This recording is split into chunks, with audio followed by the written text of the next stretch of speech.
Hi everyone, this is Lincoln. Today is 24th of November 2024, Sunday. This time I want to talk about Runit and 삼성전자에 대해서 말씀드리도록 하겠습니다. 루닛은 AI 기반으로 이제 그 사진을 보고 이제 여러 가지 병을 이제 판독하는 그런 회사인데요.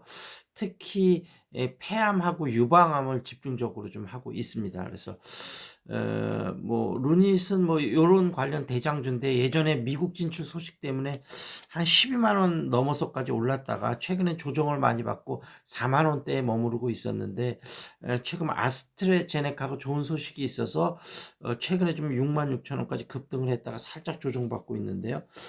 금요일 날 5만 5천 원으로 0.18% 올랐습니다. 좀 어떤 소식이 있는지 좀 말씀드리도록 하겠습니다.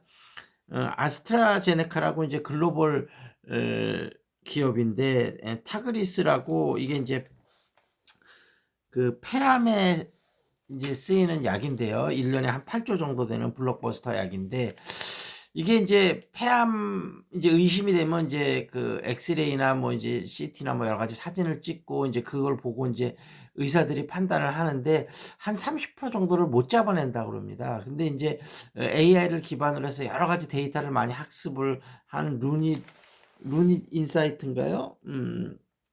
루닛 인사이트가 그걸 보고 훨씬 더 잡아낼 수 있다고 합니다. 그래서 30%못 잡아내는 분 중에 일정 부분을 더 잡아낸다고 하면 폐암 환자가 결국은 타그리스를 더 먹어야 되고 이게 뭐 약이 뭐 엄청 비싸니까 좀만 더 잡아낸다 그래도 매출이 확 늘겠죠. 그래서 올해 초에 같이 이제 할 수 있는 AI 회사를 공모를 해서 거의 10개월 동안 리서치를 많이 한 다음에 루닛을 우선 협상 대상자로 선정을 했습니다. 그래서 뭐 최종 계약을 할 가능성이 되게 높을 것으로 생각이 되고 혹시라도 계약을 못한다 하더라도 루닛이 그 정도 기술력을 인정받았기 때문에 아마 다른 글로벌 제약사들하고 계속 지금 이야기가 되고 있기 때문에 또 알테오젠 같이 그런 큰 계약들이 계속 좀 터져 나올 것 같습니다.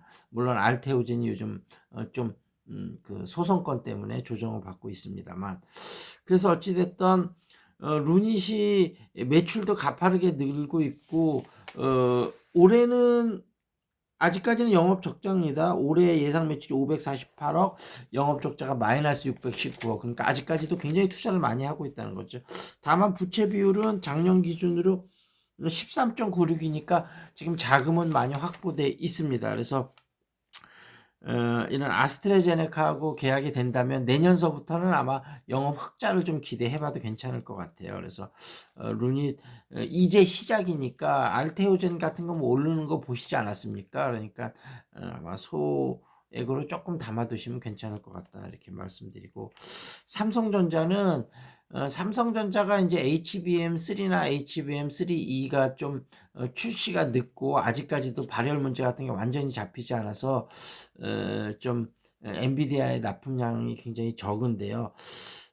이제 본격적인 승부는 HBM4가 될 것 같습니다. 원래 이제 2026년에 출시 예정이었는데 2025년 하반기로 SK 하이닉스나 그 삼성전자도 좀 앞당기고 있는 모습인데 원래 HBM4는 하이브리드 본딩이라고 기존에 이제 TC 본딩하고는 전혀 좀 다른 기술로 가기 때문에 삼성전자한테 기회가 있었는데 다만 하이브리드 본딩이 아직까지 기술적인 완성도가 떨어져서 TC 본딩을 좀 더 발전시킨 형태로 갈 수도 있을 것 같아요. 어찌됐든 삼성전자가 내년에 HBM4에서 어떤 경쟁력을 보여주느냐 삼성전자도 나름대로 파운더리에 있는 인력이나 그다음에 또 그 LSI 사업부에 있는 인력까지 전부 상당히 모아다가 우수한 인재를 모아다가 HBM4에 전력을 투구하는 것 같습니다. 그래서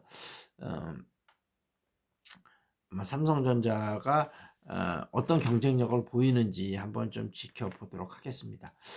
그리고 시사 이슈로 넘어와서요. 좀 여러 가지 큰 건들이 계속 터지고 있는데 오세훈 서울시장이 제3자 뇌물죄가 좀 의심되는 정황이 발견이 됐습니다. 오세훈 회장의 후원회 김 씨라고 알려져 있는데 이분이 명태균한테 1억 정도의 돈을 그 오세훈이 서울시장 될 때 그 여러 가지 여론조사를 여러 차례 했는데 그거에 대한 비용으로 지불한 정황이 포착이 됐고 지금 일단 3천만 원 정도는 계좌까지 좀 깠습니다. 송금 이력이 나와서 상당히 좀 문제가 될 것 같아요. 그래서 지금 일단은 이준석, 홍준표, 김종인, 그 다음에 김건희, 윤석열, 뭐 이렇게 윤한홍, 뭐 정점식 계속 연결되는 사람들이 많아지는 상황입니다.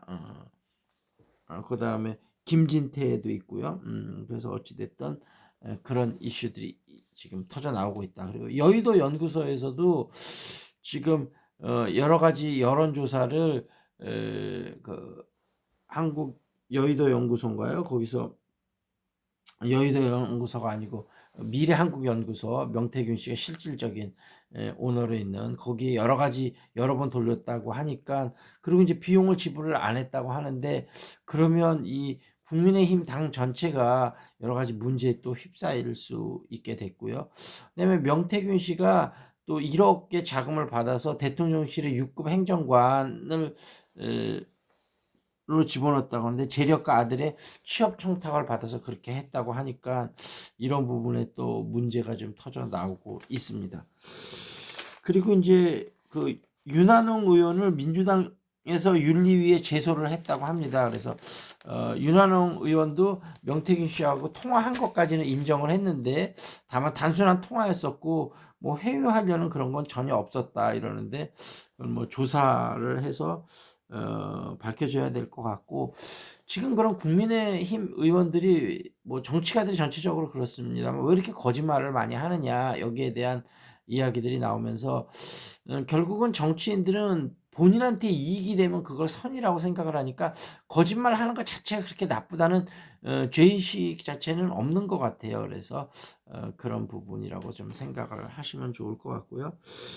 그 다음에 오세훈 서울시장하고 김진태 강원도지사가 명태균 앞에서 질질 짰다, 막 울었다, 본인을 꼭 당선시켜 달라고, 뭐 이제 김진태 같은 경우는 공천할 수 있게 해달라고 막 그랬겠죠.